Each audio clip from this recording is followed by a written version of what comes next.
মৰমৰ ছাত্ৰ ছাত্ৰীসকল, তোমালোক কুশলে আছা নিশ্চয়। আমি আমাৰ পাঠদান শ্ৰেণীকোঠাতে আবদ্ধ নাৰাখি মোবাইল ফোনৰ যোগেদি ইণ্টাৰনেটৰ সহায়ত আগবঢ়াই নিয়াৰ প্ৰয়াস কৰিছোঁ। বাৰু ছাত্ৰ ছাত্ৰীসকল, এই পাঠদান কাৰ্য আমি যে অনলাইন যোগে কৰিছোঁ, অতীতত সেয়া সম্ভৱ আছিলনে? নিশ্চয় নাছিল। আজিৰ দিনত কাৰ বাবে সম্ভৱ হ'ল বাৰু? বিজ্ঞানৰ বলত নহয় জানো? ৰাতিপুৱা শুই উঠাৰ পৰা ৰাতি টোপনি যোৱালৈকে আমি কাৰ লগত জড়িত হৈ আছোঁ? বিজ্ঞানৰ লগত। আমাৰ দৈনন্দিন জীৱন প্ৰণালী পূৰ্বৰ তুলনাত অধিক সহজ হৈ পৰিছে। ইয়াৰ কাৰণ কি? বিজ্ঞান। বিজ্ঞানৰ নানা পৰীক্ষা নিৰীক্ষাই মানুহক নিত্য নতুন বস্তুৰ সন্ধান দিছে আৰু ই অধ্যয়নৰ এক ঘাই বিষয় হৈ পৰিছে। বিজ্ঞানৰ যুগান্তকাৰী আৱিষ্কাৰ আৰু ইয়াৰ সুবিধাসমূহৰ বিষয়ে জানিবলৈ আজি আমি তোমালোকৰ পাঠত থকা বস্তু বিজ্ঞান অধ্যয়ন নামৰ পাঠটি আলোচনা কৰিম। তোমালোকে মন দি শুনিবা আৰু বুজিবলৈ চেষ্টা কৰিবা। অভাৱেই আৱিষ্কাৰৰ মূল। পৃথিৱীৰ মানুহৰ এতিয়াও বহুতো নজনা কথা আছে। সেই নজনা কথাবোৰৰ বিষয়ে জানিবলৈ মানুহে সদায় চেষ্টা কৰি আহিছে। বিজ্ঞানৰ সহায়ত ইতিমধ্যে মানুহে বহুত কথাৰ সম্ভেদ লৈছে আৰু ল'বলৈ চেষ্টা কৰি আছে।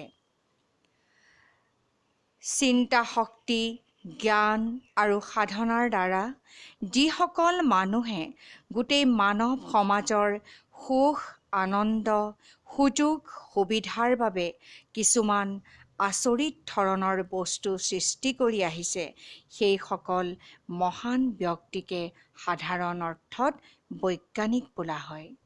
এনেকুৱা বৈজ্ঞানিকসকলে যুগে যুগে কিছুমান আচৰিত বস্তু আৱিষ্কাৰ কৰিয়েই আহিছে। বৈজ্ঞানিকৰ আৱিষ্কাৰৰ প্ৰেৰণা সদায় চলিয়েই আছে।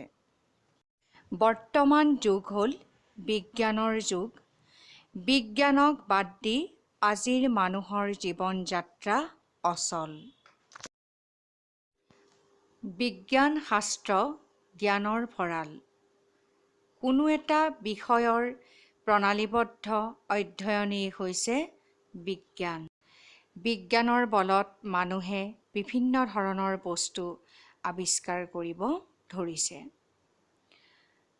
ৰেল, মটৰ, উৰাজাহাজ, টেলিফোন, গ্ৰামোফোন, অণুবীক্ষণ যন্ত্ৰ, টেলিগ্ৰাফ, ফটোগ্ৰাফ, ফোনোগ্ৰাফ, দূৰবীক্ষণ যন্ত্ৰ, ৰেডিঅ', দূৰদৰ্শন, নানাবিধ ঔষধ, নানা ৰকমৰ চিকিৎসাৰ প্ৰণালী আদি বিজ্ঞান চৰ্চাৰ ফল।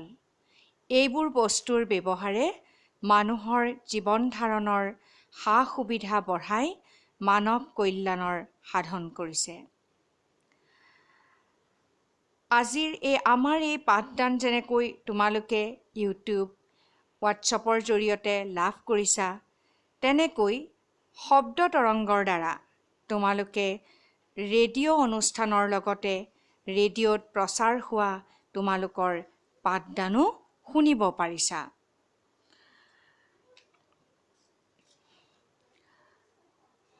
শব্দ তত্ত্ব নিৰূপণৰ জৰিয়তে টেলিফোন বা মোবাইলৰ জৰিয়তে আমি শব্দৰ আদান প্ৰদান কৰোঁ বা কথা বাৰ্তা পাতোঁ। সুখৰ দুখৰ বাতৰি পৰিৱেশন কৰিব পাৰিছোঁ একমাত্ৰ ফোনৰ যোগেদি। বিজ্ঞানে ৰশ্মিৰ তত্ত্ব নিৰূপণ কৰি ফটোগ্ৰাফ, দৰ্শন ক্ৰিয়াৰ তত্ত্ব নিৰূপণ কৰি দূৰবীক্ষণ, অণুবীক্ষণ আদি যন্ত্ৰ, বায়ুৰ তত্ত্ব নিৰূপণ কৰি তাক জুলীয়া অৱস্থালৈ নি আকাশত উৰি ফুৰা বিমান আদি প্ৰস্তুত কৰিবলৈ সক্ষম হৈছে। দূৰদৰ্শনৰ দ্বাৰা তোমালোকে দেশ বিদেশৰ বিভিন্ন জ্ঞান অতি সহজে ঘৰতে বহি আয়ত্ত কৰিব পাৰিছা। খাওঁতে, শুওঁতে, উঠোঁতে, বহোঁতে সকলো সময় আৰু সকলো কামতে আমাৰ জীৱন বিজ্ঞানে নিয়ন্ত্ৰণ কৰিছে। বিজ্ঞানে মানুহৰ দৈনন্দিন জীৱনত যথেষ্ট প্ৰভাৱ বিস্তাৰ কৰিছে। বিজ্ঞান চৰ্চা কৰিলে প্ৰকৃতিৰ গুপ্ত তত্ত্ব ভেদ কৰিব পাৰি। প্ৰাকৃতিক ঘটনাবোৰৰ মূল কাৰণ জানিব পাৰি। ছাত্ৰ ছাত্ৰীসকল, তোমালোকে মন কৰিছা ঢোলত কোব মাৰিলে শব্দ উঠে, হাবিয়নিত অথবা নিৰ্জন ঠাইত চিঞৰিলে আমাৰ মুখৰ পৰা ওলোৱা ধ্বনিসমূহ কোনো কঠিন বস্তুত ঠেকা খাই সেই ধ্বনি পুনৰ উভতি অহা যেন লাগে আৰু প্ৰতিধ্বনিৰ সৃষ্টি হয়। কিন্তু এই ঘটনাবিলাক আমি দিনে নিশাই দেখি আছোঁ। ইয়াৰ কাৰণ আমি ধৰিব পৰা নাই। যদি আমি বিজ্ঞান চৰ্চা কৰোঁ, বিজ্ঞান শাস্ত্ৰ অধ্যয়ন কৰোঁ, তেতিয়া আমি এই সকলোবিলাক কিয় হৈছে তাৰ বিষয়ে আমি জানিব পাৰিম। প্ৰাকৃতিক ঘটনাৰ কাৰণবোৰ উদ্ঘাটন কৰিব পাৰিম আৰু বিবিধ বস্তু আৱিষ্কাৰ কৰাৰ ক্ষেত্ৰত আমাৰ সুবিধা হ'ব। বিজ্ঞান চৰ্চাৰ সহায়ত মানুহে প্ৰকৃতিত থকা নানা ধৰণৰ পৰিঘটনাৰ কাৰণ জানিবলৈ সক্ষম হ'ব। কুসংস্কাৰ উদ্গতি পথৰ এটা বাধা। মানুহৰ উন্নতিৰ পথত প্ৰধান বাধা হৈছে কুসংস্কাৰ, অন্ধবিশ্বাস আদি। কুসংস্কাৰে উন্নতিৰ পথত বাধাৰ সৃষ্টি কৰে। ছাত্ৰ ছাত্ৰীসকল, তোমালোকে ধনগুলৈৰ নাম শুনিছা?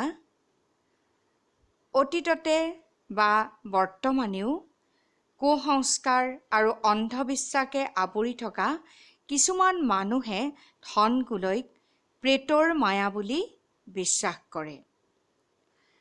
পুতি থোৱা ধন সোণৰ ই এক কালিকা আৰু ৰাতি বাহিৰলৈ ওলাই এনেদৰেই ধনগুলৈৰ উৎপত্তি হয় বুলি তেওঁলোকে বিশ্বাস কৰে। প্ৰকৃততে ধনগুলৈ কি? গধূলি সময়ত পানীৰ কাষৰীয়া ঠাইত থকা লেতেৰা বস্তুৰ পৰা ভাপ ওলায়। এই ভাপ বাহিৰৰ পৰিষ্কাৰ বায়ুৰ লগত মিহলি হ'লে জুই জ্বলি উঠে। ইয়াকে ধনগুলৈ বোলে। তেনে মানুহে পৃথিৱীখন হেনো হাতীৰ পিঠিৰ ওপৰত থকা বাবে হাতীয়ে গাটো লৰালে ভূমিকম্প হয় বুলিও ভাবে। এইবিলাক সামান্য কুসংস্কাৰৰ দৃষ্টান্ত। ইয়াতকৈ গুৰুতৰ বিষয়ত মানুহৰ কুসংস্কাৰ আছে। বিজ্ঞান শিক্ষা কৰিলে তেনে কুসংস্কাৰ থাকিব নোৱাৰে। বিজ্ঞানে মানুহৰ মনৰ পৰা কুসংস্কাৰ, অন্ধবিশ্বাস আদি আঁতৰাই তাৰ ঠাইত বিজ্ঞানভিত্তিক চিন্তাধাৰাৰে উন্নতিৰ পথ মোকোলাই দিয়ে। ইয়াৰ ফলত মানুহৰ জ্ঞানৰ পৰিধি বৃদ্ধি হয়। বৈজ্ঞানিক দৃষ্টিভংগীৰ সহায়েৰে ইয়াক ব্যাখ্যা কৰিলে নতুন নতুন দিশ পোহৰলৈ আহে। ই জ্ঞানৰ পৰিসৰ বৃদ্ধি কৰাৰ বাহিৰেও কুসংস্কাৰৰ পৰা মুক্ত কৰে। বিজ্ঞান অধ্যয়নৰ দ্বাৰা মানুহৰ জ্ঞানৰ পৰিসৰ বৃদ্ধি হয়।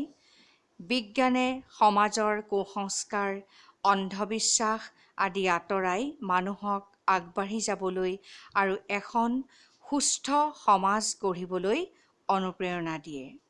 ছাত্ৰ ছাত্ৰীসকল, আজিৰ পাঠ ইমানতে সামৰিছোঁ। আমি আশা কৰোঁ এক বিজ্ঞানমুখী দৃষ্টিভংগীৰে তোমালোক আগবাঢ়ি যোৱা বিজ্ঞানৰ জয়যাত্ৰা কৰি। তেতিয়াহে